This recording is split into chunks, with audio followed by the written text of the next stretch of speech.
Hello everyone and welcome back, or shall I say welcome to F1 22. I am so excited to be getting into a new Formula 1 game, so let's just get straight into it and get started with a brand new season of F1 My Team. We're going to be entering the sport as a newcomer and building our way up from the very beginnings. Of course, we could go straight in and be a championship contender, but that's not as much fun. I like the progression stages almost more than fighting for the championship, which is a strange thing to say. But anyway, we now have to decide what kind of calendar we want. We're going to do 16 races, so not the full season, mostly so I don't have to race in Monaco. I'll run through the final calendar once I've got that sorted. Alright, so here is the calendar I have decided on. So we'll start off in Bahrain, we'll then move on to Saudi Arabia, then down to Melbourne. We'll skip Imola because we'll go to Monza later in the season. We'll go to Miami, got to try the new circuit. We'll go to Spain, we'll skip Monaco, and we'll move on to Azerbaijan. We'll skip Canada, go to the UK, followed by Austria, France, and then we'll skip Hungary and move straight on to Belgium. We'll skip the Netherlands and we'll move on to Monza, and then after Monza we'll go to Singapore, Japan. We'll skip the US because we already have Miami, then to Mexico, Brazil and Abu Dhabi, and that will be the season. I'm not going to go through all the settings I'm using because that's just boring, but I am going to turn on the broadcast mode for the formation lap, the safety car and the pit lane, just to see what they're like, and I might turn them off later if I don't like them. Also, I could have sworn there was music playing on this menu, but as you can clearly hear, there is absolute silence, and what I think has happened is this game has copyrighted music, and the recording function on the PlayStation 5 is actually smart enough not to record copyrighted music, or there's some function in the code that they can put into the games to say, hey, this sound is copyrighted, don't record it. I don't know how it works, but however it is really smart, because when I switch it to the theme music, all of a sudden you can hear it. So yeah, whatever they've done there is really, really clever. Anyway, back on track. I will turn on my team icons. I don't know if I'll use them this time. We did end up signing a Jensen Button last time, which was kind of fun, but yeah, I don't know if I'll end up doing that this time around. We will see in due course, I suppose. But with all the basic settings all ready to go, we can set up our team. So for this year, I've decided to go with something a little more in line with what I was doing back in F1 2020 with the black and orange. And you can see the race suit and helmet that I'll be using just there. Now let's set up some of the key details of your new team. But as for our team name, we are going to be... Easy one. What name would you like to give the team? The Southern Cross Formula 1 team. I've decided to go Australian with this one. Southern Cross is quite a common phrase to be used in Australian companies, so we are going to be the Southern Cross Formula 1 team. Also, the Southern Cross is on the flag. For our primary sponsor, we're going to go with Xenon Dynamics, partly because it sounds cool, partly because they have the highest signing bonus. They also have the highest weekly income. Their goal bonus isn't quite as good as ZHOU, but they are, I think, the best overall, and I think we can score 15 Constructors' Championship points over the season. Surely towards the end of the season we should be getting into the points on occasion, so I think that's something we can do. Our car won't be going anywhere fast without a power unit, so let's sign a power unit supplier now. So for our power unit, I'm going to go with Renault E-Tech for a couple of reasons. One, it will be the biggest challenge because it's the worst. Two, it's the cheapest, so it will allow us to sign a better teammate and potentially invest in facilities earlier. And three, I'll get into in a moment. So we'll move on to signing a second driver. Our options are Oscar Piastri, Felipe Drugovich, Liam Lawson, Jack Aitken, Marino Sato, Enzo Fittipaldi and Roy Nissany. We're going to go with Oscar Piastri, and that's the third reason we picked the Renault Power, because Piastri is an Alpine academy driver, so it just makes sense as a logical partnership there with the Renault power unit. So we're going to go with that, and now we'll move on with the rest of the game.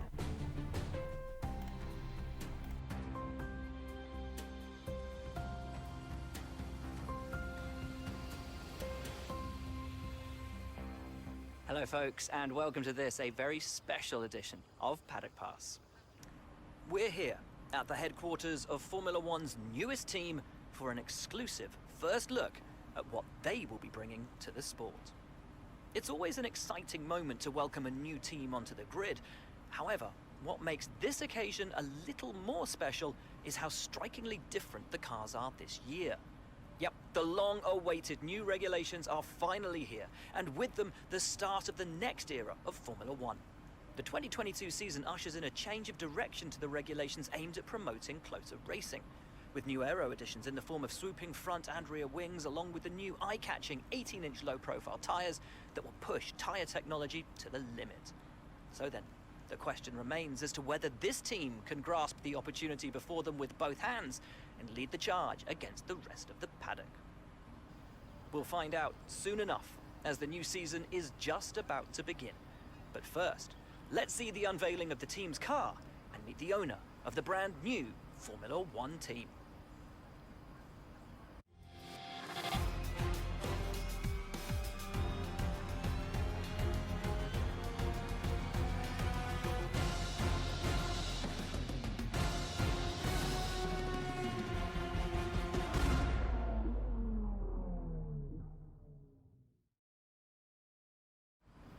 Well, first of all, thanks so much for inviting us here today. It's been wonderful to see behind the scenes. As you might expect, I've got about 1 million questions, so let's jump straight in. It's been a long time since we last saw a team owner take their own car onto the track, and the sport's changed enormously in the intervening years. How are you going to handle the responsibilities of both managing and driving for a Formula One team? Yeah, of course there's going to be challenges at times, but at the end of the day, they're two separate tasks. You don't need to manage the team while you're racing out on track, so yeah, I think it will be possible. Let's talk about your teammate. Now, it's clear they're excited to have signed with you, but tell me, what is it that you think they bring to the team? Well, Piastri is the F2 champion, so he brings a wealth of skills that deserve to be on the grid, I think. So you've obviously been putting a lot of work into the car. I know it's early days, but how do you expect it to feel out there? Well, obviously we're hoping it will be a nice car to drive, but I mean, really only time will tell. But yeah, hopefully we've built a car that is stable and cooperative. Most of the other teams can boast years of experience in Formula One.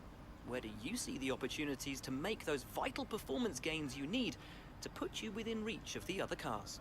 Yeah, obviously there's no replacement for experience, but there are certain things we've been able to pick up on just from watching on the sidelines. So ultimately, your success this season is going to come down to whether you can take positions from the other drivers.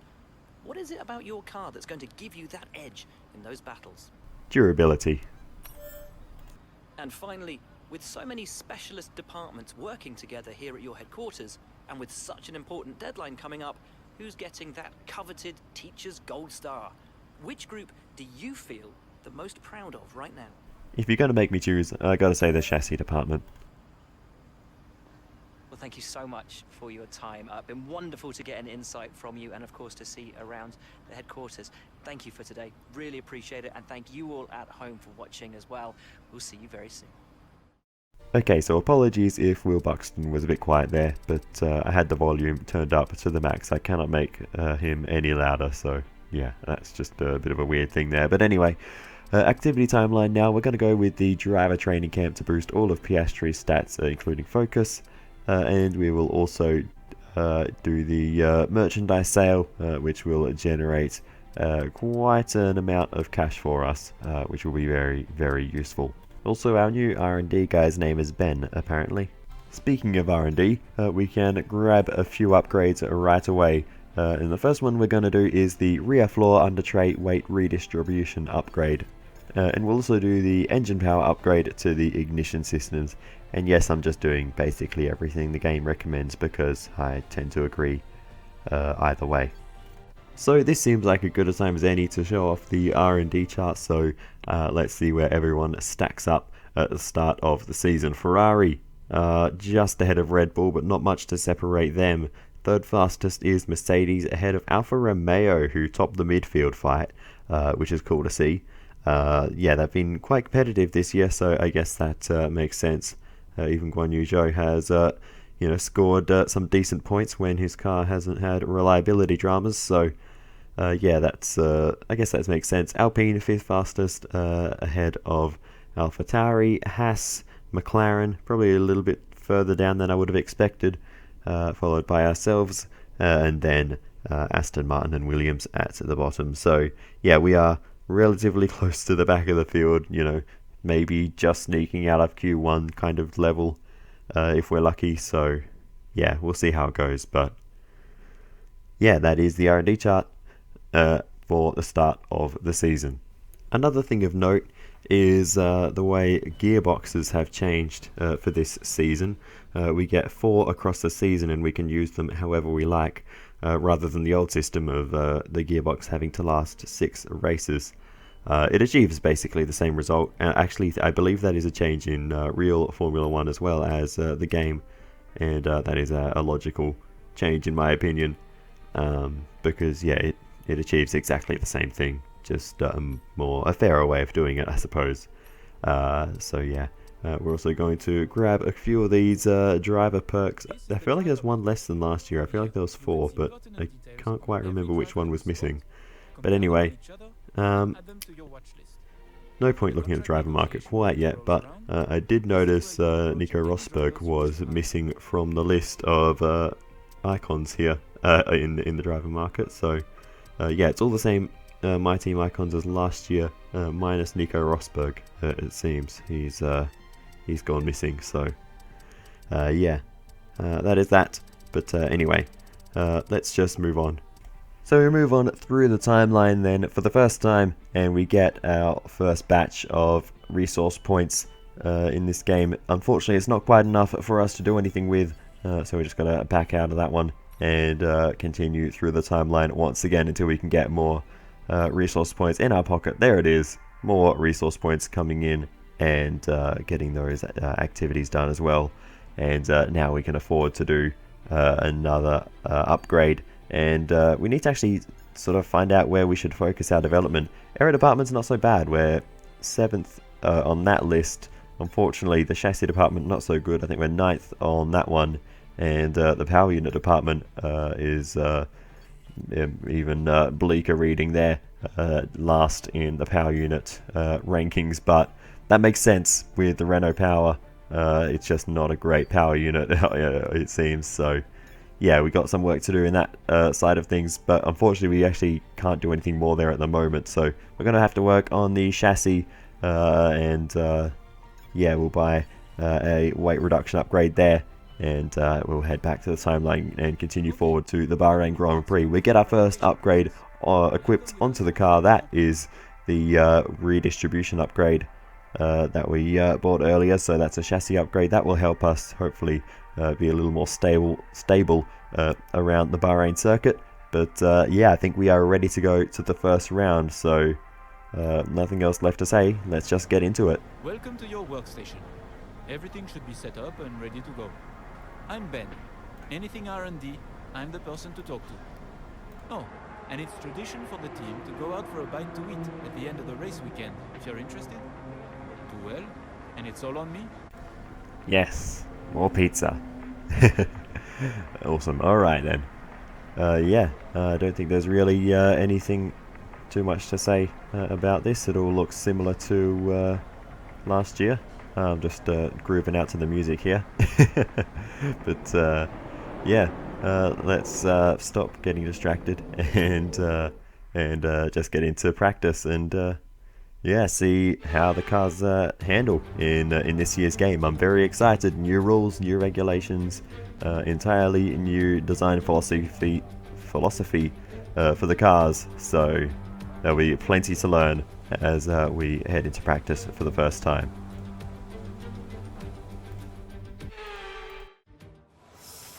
Hey mate, this is Mark. Just wanted to say thanks for trusting me as your race engineer. I won't let you down. The car's ready to go, but it's brand new of course, so there may be a few issues here and there. We'll be keeping a close eye on all the data from here. Mark? Hey, that's not allowed, that's my name. Let's get a few laps under our belt.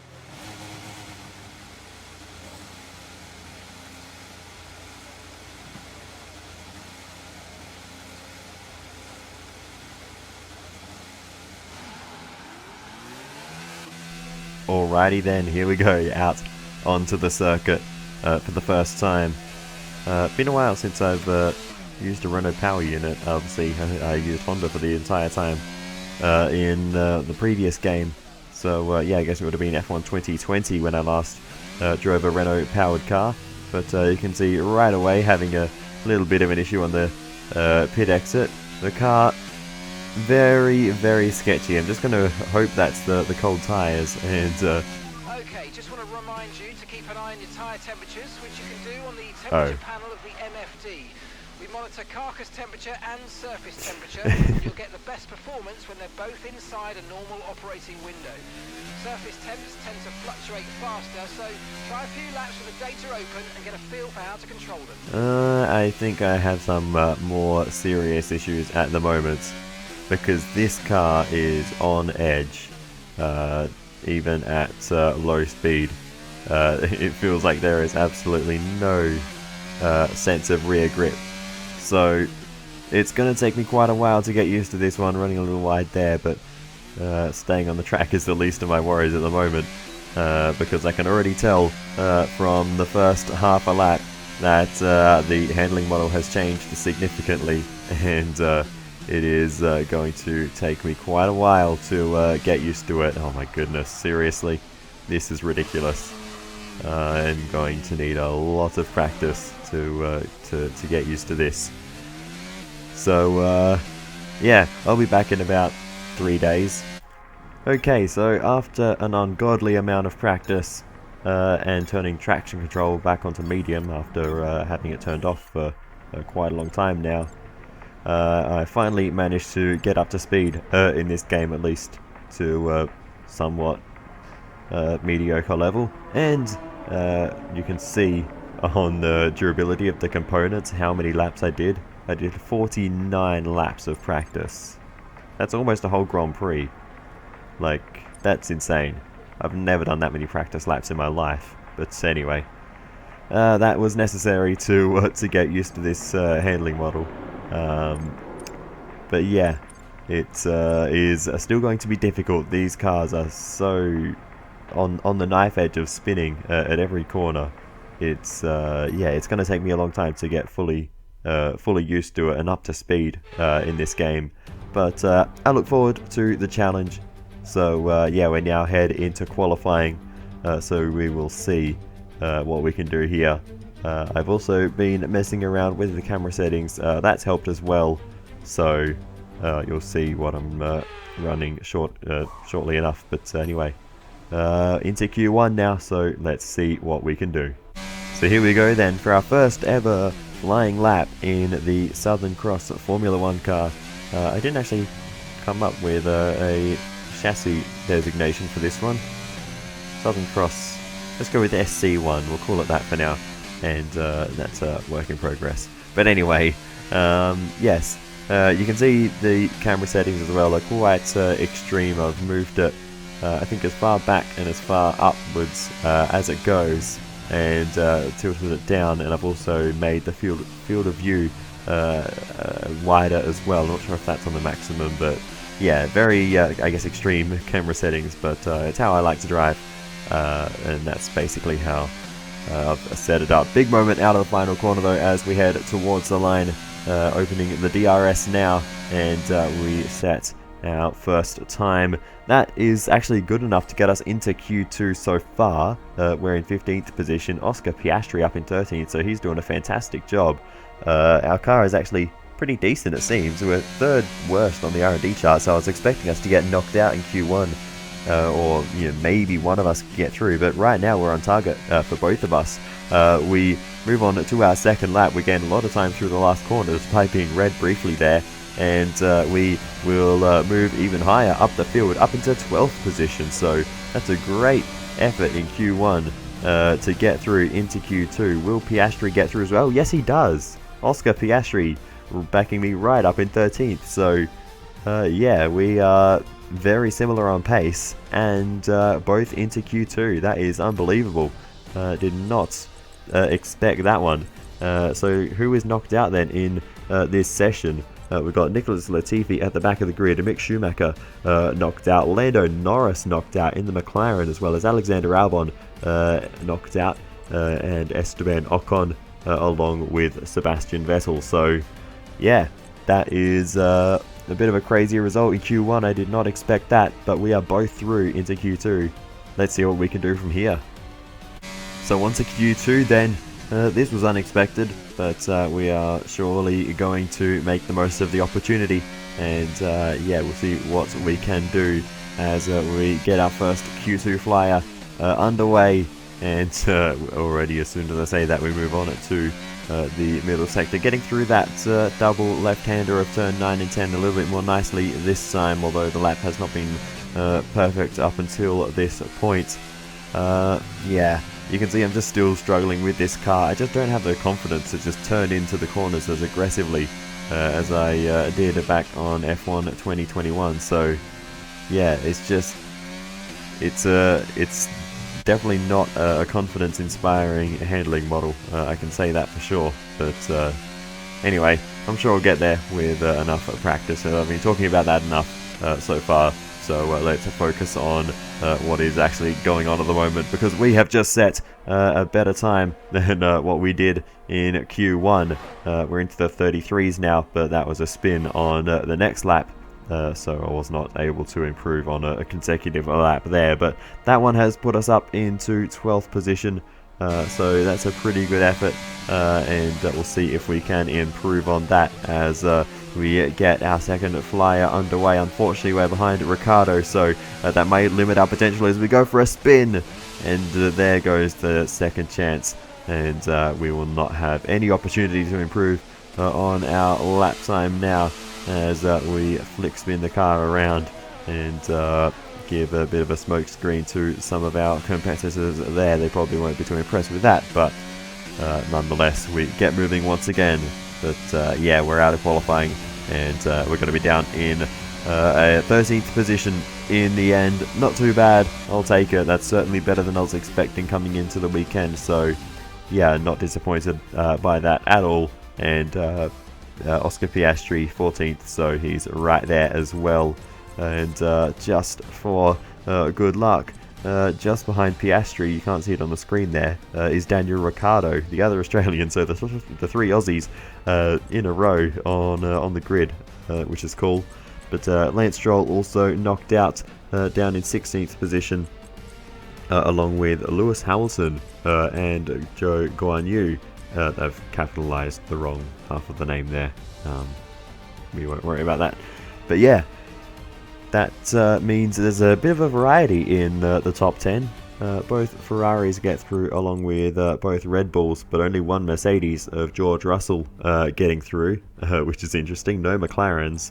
One Alfa Romeo getting through, one Alpine getting through, the other one knocked out in Q1. So yeah, there's a lot of variation. One Haas getting through, the other one getting knocked out in Q1. So anyway, yeah, mixed up grid, so it could be an exciting race. So let's just get into it.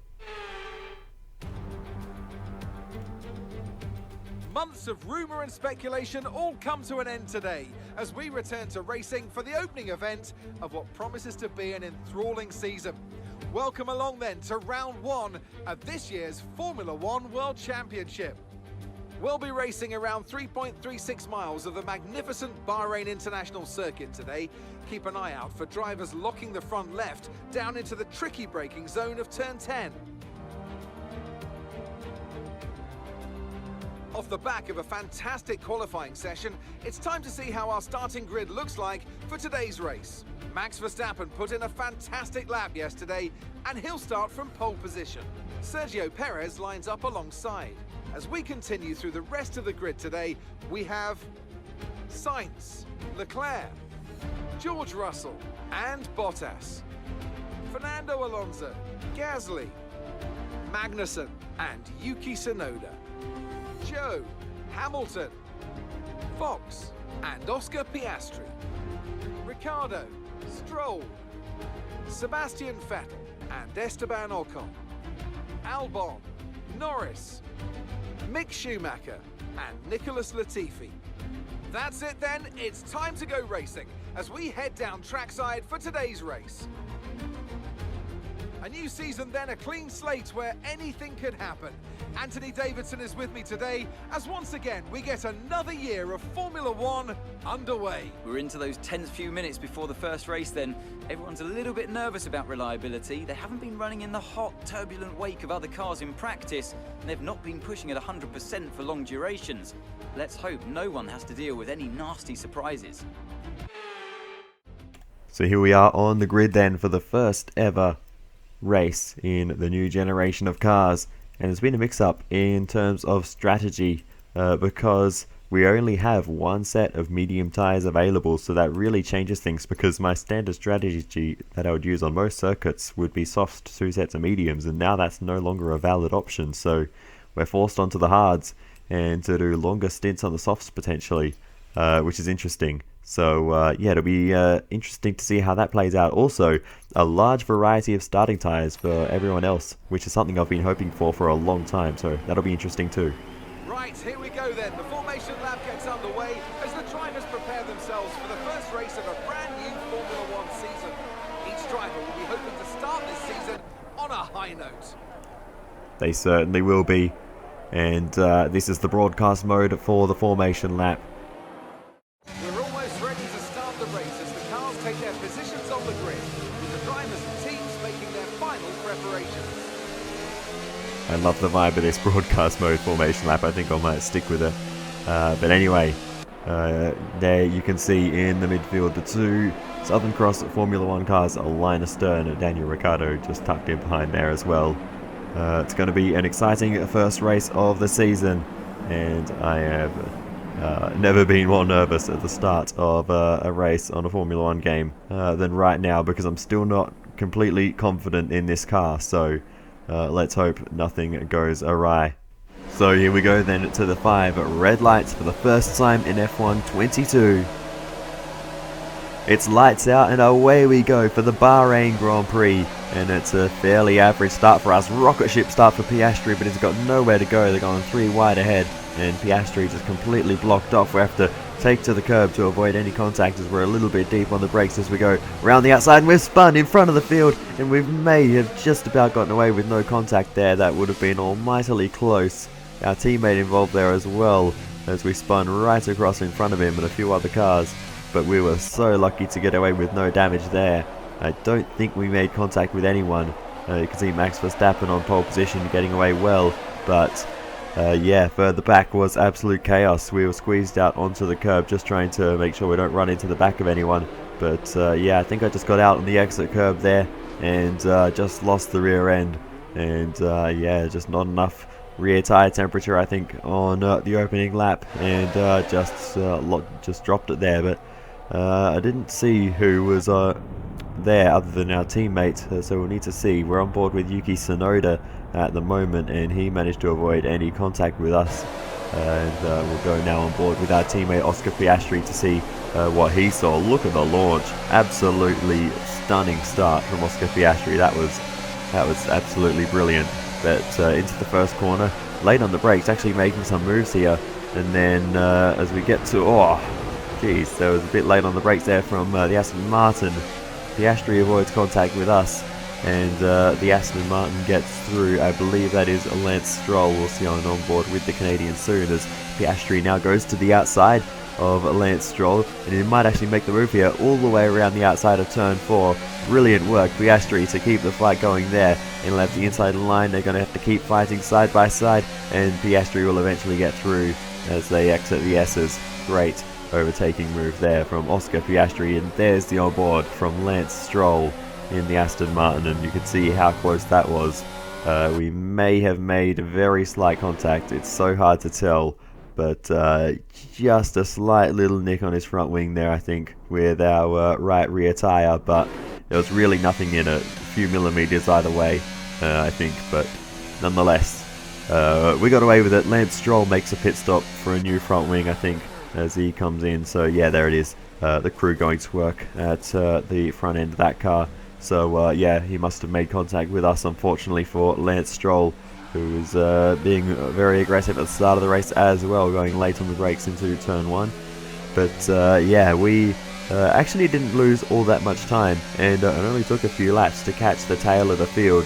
So yeah, we seem to have alright pace at the moment. Keep in mind the McLarens ahead are both on hard tyres at the start of this one. But anyway, we go full send down the inside of Nicholas Latifi.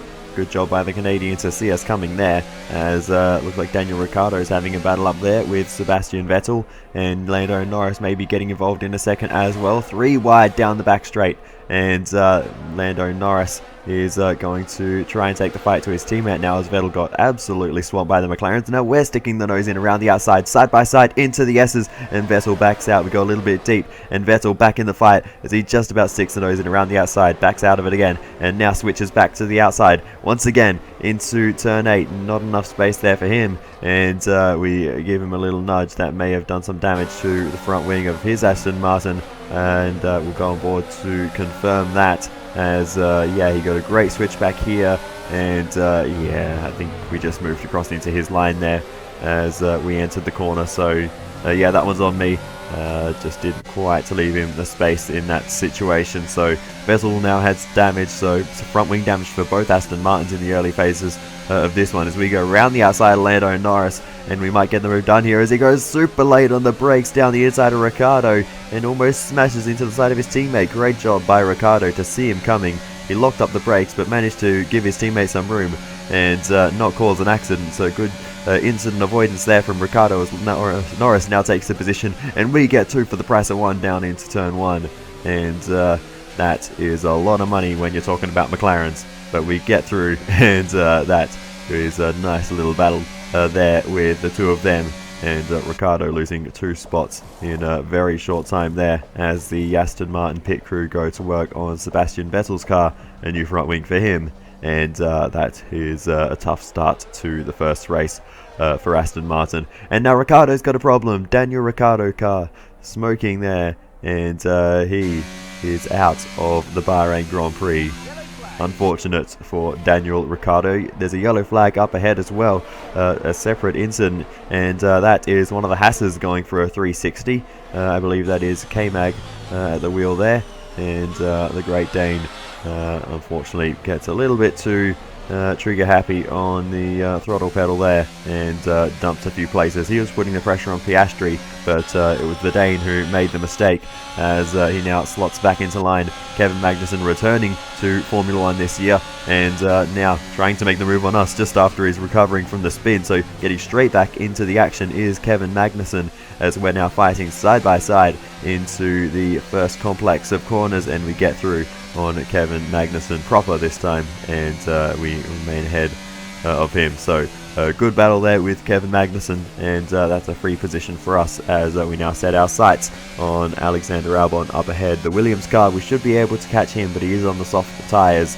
and eventually they will die off, and he will come back towards us, which has now happened, and we get the move done down the inside into turn 1. Bit deep though, so Albon looking at to do the switchback and gets back through. So yeah, we got a little bit excited down the inside there, and the front end just did not quite turn into the corner in the way I would have wanted it to. And yeah, Albon was able to sneak back through, but you can see that we just have more grip here, but we can't really do anything with it at the moment through this part of the circuit. So we just have to be patient and wait for an opportunity. A lot of understeer there, just missing the turn-in point, I think. But yeah, now we're under pressure from Magnussen again. So there's a lot going on in this cockpit, and on top of that, I'm still just barely keeping this car under control because it is absolutely on the knife edge. But we're just about keeping it together and keeping everything pointing in the right direction.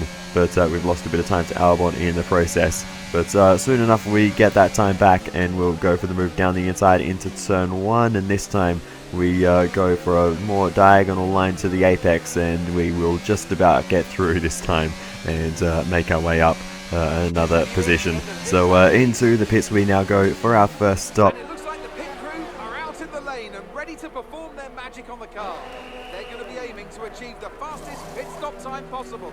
And this is the immersive pit stop mode, of course, so no player input required, just the animation with a bit of crofty commentary to go with it. I don't think I'll keep this one on, I just wanted to see what it was like. But yeah, I think I'll return to manual immersive pit stops. Look after these tyres now. You want to finish the race on this compound. But out of the pits now we go, and straight on to turn 4. We immediately go deep, and now under threat and through on the inside goes Alexander Albon, who's on a relatively new set of soft tyres, as we have a bit of a moment over the curbs there. And these hard tyres are not working for us, so no wonder Albon was able to just blaze past, despite being in a slower car, theoretically. There's a moment on the exit of turn 8 for us as well, a big moment. We had about 3 stabs at it to try and save it, but we eventually got there. But yeah, that was not ideal, and these hard tyres are really taking a while to come up to temperature. We're struggling to just get the thing turned down to turn 10, and yeah, it's just so difficult to warm up these hard tyres, it seems, on this game. I did plenty of practice laps on them in FP1, but yeah, it's very different in the race because there is no time to lose. And that's Schumacher off on the right hand side there, going wide. The German in the start of his second season in Formula 1. A mistake there from him, I think, as he's running side by side with ZHOU Guanyu on the replay. No, I'm getting his name mixed up. But that is Schumacher out on the entry curve to turn 10, and just unsettles the car, and he's not able to turn it in. So yeah, a bit of a little mistake there with a big consequence for Mick Schumacher, and he dumps a couple of spots as he had to wait for an opportunity to rejoin at the circuit. We're on the back of ZHOU Guanyu now, and we're going to go for the big dive down the inside, and we almost draw the back of our teammate, but we just about get away with it, and we do make the spot and move ourselves ahead of ZHOU Guanyu. The Chinese driver will be wondering where we came from there, but just super late on the brakes, and yeah, the confidence on the brake pedal hasn't changed. It's just the acceleration I just have not gotten used to, but you don't need that to make overtakes. It's all done on the brakes, and we're able to get through there, and thankfully just about avoid contact with our teammate Joe with a good run on the exit, but not able to get through as we look back from Oscar Piastri. And yeah, nicely done there. That was so close to contact with the back of Piastri. That was millimeters in it. I think our front wing was underneath his rear wing. But anyway, we continue on, and now we're still under threat from ZHOU Guanyu. We give him the space on the inside, but with a flowing line, we're able to hold on and maintain the position. So yeah, we seem to have decent pace, and we've been keeping up with our teammates. So let's see what we can do. We may be able to catch up a few more spots. I don't know if points are on the cards in this first race of the season. I kind of doubt it, but we'll see how things go, as we are now thinking about putting the pressure on our teammate. But we're getting blue flagged, and that may spoil that battle as Max Verstappen gets through. And you can see we tried to lose the minimal amount of time possible. We were right on his gearbox out of turn 2 and 3. So yeah, just trying to stay as close as we can, so that when he passes Piastri, we will potentially have an opportunity, but we'll see, as we have a bit of a moment there, and there goes that opportunity. So yeah, that's unlikely now, but there's plenty of other cars coming up behind us to lap us at some point. I'm sure Sergio Perez, who is running second in this race, will be catching up very soon, but Piastri was able to let Max Verstappen pass, no issue there. And we can now just push on with our race and see what we can do. But I don't think we quite have the pace to overtake Piastri. We just seem to be very similar at the moment. And yeah, after we caught up, that's another moment there on the exit of turn 8. But thankfully we'll be able to hold on to the position with ZHOU Guanyu looking on. But yeah, well, that's a big moment on the exit there, and that is very, very lucky for us to get away with that, but that's interrupted the field behind as ZHOU now goes wide, as we were having that moment. I guess it really started in the braking zone, getting that a bit wrong, but yeah, ZHOU caught out there, and let's set it again. It's ZHOU Guanyu. I need to get that into me, and oh, he goes for a spin a few laps later, ZHOU Guanyu, and that's a 360 to join Kevin Magnussen's from earlier in the race. So yeah, that's unfortunate, but he will continue to push on, I am sure, and who knows, we might see him again later in the race. Meanwhile, we are still throwing all the defences from the chasing pack, and we've got Mick Schumacher on our tail now, as we're really harshly defending there into turn 1, going very late on the brakes, but we just about managed to maintain the position once again. But Mick Schumacher is the real threat at the moment, and now getting blue flagged once again. So yeah, it's a balancing act. We have to keep the right cars behind and let the right cars through, and that's a very tricky combination.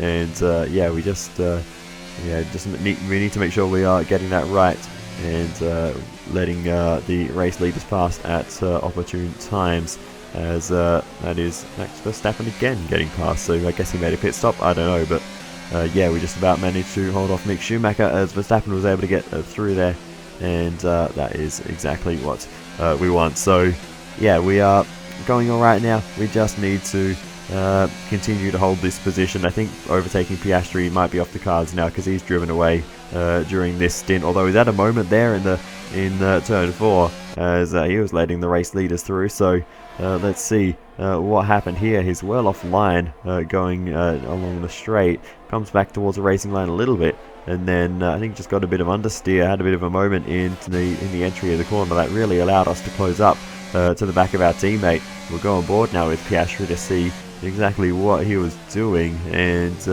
yeah, he sort of turned in a bit early and then sort of realized he was on a trajectory with the inside curbs, so had to turn out of it, I think, there. So yeah, probably something I would do, honestly, but I guess that is that. But we continue on, and we are still on the defensive, as we have Sergio Perez now catching up to us. We're just going to let him go in a straight line here. No use fighting with the Mexican. He is one lap in front in a Red Bull.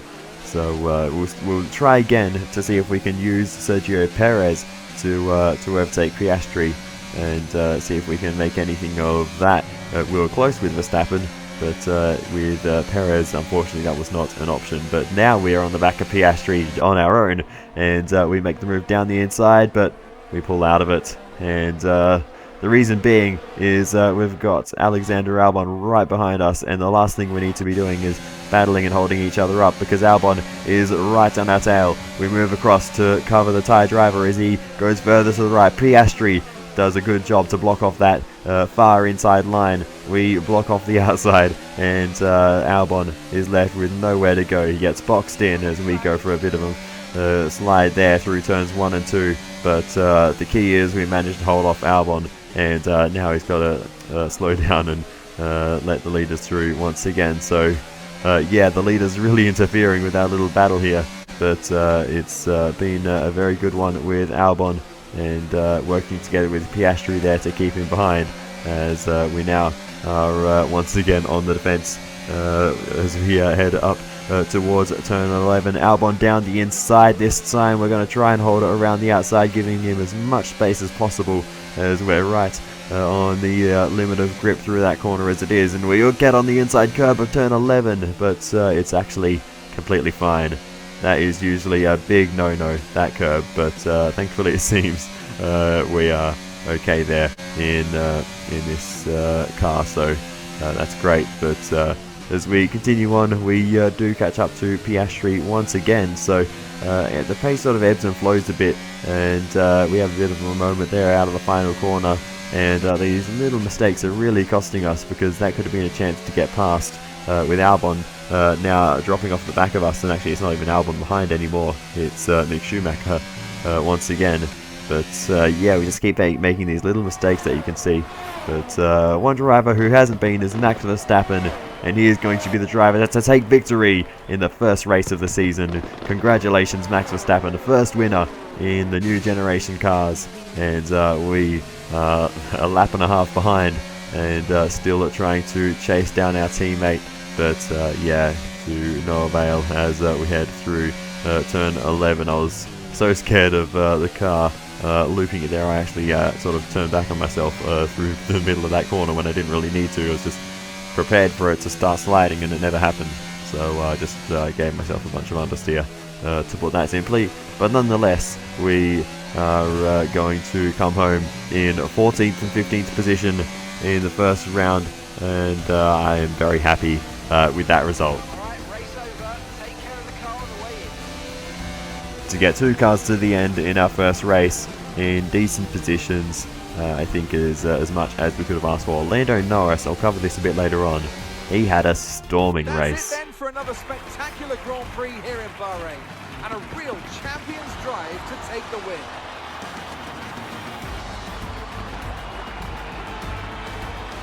Tell me, Ant, how do they manage to achieve this win? I think it was clear what the main contributing factor out on track was: speed. I know it sounds like an awfully reductive statement, but fast cars win races, and we saw that today with our winner. Here come today's winners. The team at Red Bull have done a phenomenal job recently, and it's clear to see that they've put in the work, and they should be so proud of the victory they've secured here.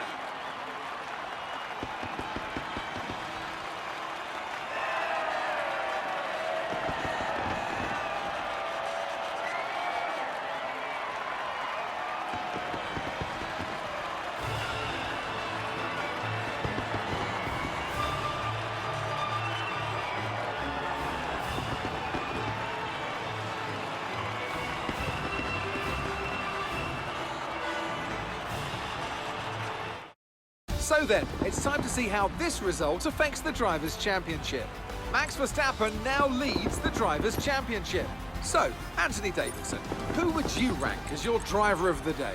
I think for driver of the day, I'd probably pick Lando Norris. He lived up to every inch of his reputation today, and I think he'll be going home, quite rightly, a bit proud of himself. It's time to check out the Constructors' standings, and Red Bull take over as championship leaders. Well, that was certainly an exciting weekend of Formula One. Be sure to join us for more exciting Formula One action very soon. Alrighty then, let's run through the results from this one. Of course, the finishing positions will be exactly the same as the championship standings. Max Verstappen, race win, fastest lap, 26 points for him. Sergio Perez finishes second, so maximum points for Red Bull in the first round. Followed by Charles Leclerc finishing in third. Fourth place for George Russell, fifth place for Lewis Hamilton, so great comeback for Hamilton as he was able to make his way back up into the points. Carlos Sainz in the other Ferrari finishing down in sixth position, followed by his fellow Spaniard Fernando Alonso. Valtteri Bottas next in the Alfa Romeo, followed by Pierre Gasly and Yuki Tsunoda rounding out the points. Lando Norris, from how lowly he qualified in 20th, moving his way up into 11th, just missing out on points. So unfortunate for Lando, and yeah, he just by a narrow margin missed out on points. But that strategy for him, starting on hard, going long, really worked wonders. So yeah, that would have been it would have been interesting to see how Ricciardo would have gone, because he was on the same strategy, just further up the road, but he was slow from the start and then eventually retired with a mechanical failure. So yeah, plagued with issues throughout that one. But yeah, that is the points scorers. In terms of the Constructors' Championship then, let's see how things stand there. A lot of teams obviously yet to score points with just one race in the books, but we'll run through nonetheless. Red Bull lead the way ahead of Ferrari, and the gap is almost double. 44 points for Red Bull, 23 points for Ferrari, just 1 point ahead of Mercedes, who are on 22 points. Alpine with 6 points, 4 points for Alfa Romeo, AlphaTauri on 3, and everyone else with no points. McLaren with that 11th place finish, with the highest of those positions, followed by Haas, ourselves, then Williams, and then Aston Martin at the bottom of the table there. So yeah, difficult weekend for Aston Martin. They'll be looking to bounce back soon. And yeah, I think we're sitting 9th in the Constructors' Championship. I'm happy with that. And so that brings an end to the Bahrain Grand Prix weekend, the first weekend of the season and this career mode as a whole. Really excited about this new game, and really can't wait to continue this series. I'm very happy to be playing a new game. I know I've sort of, I don't know if I'd say complained about the handling, but I've certainly been having my troubles with it. But I'm looking forward to getting used to it, and well, hopefully getting used to it, because I'll admit that race was a bit of a struggle. But I'm not, at the level I would like to be, and certainly not where I was in the previous game in terms of just the comfort. Anyway, back to actually talking about relevant things to what's going on the screen.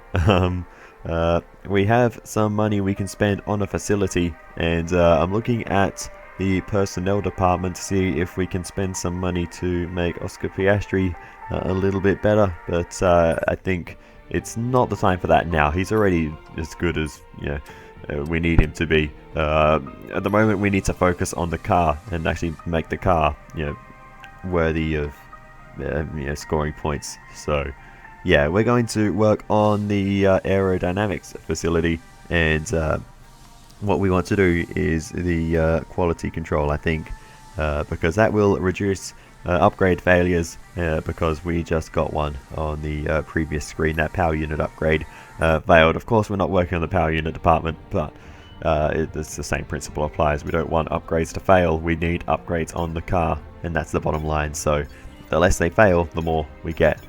Simple as that.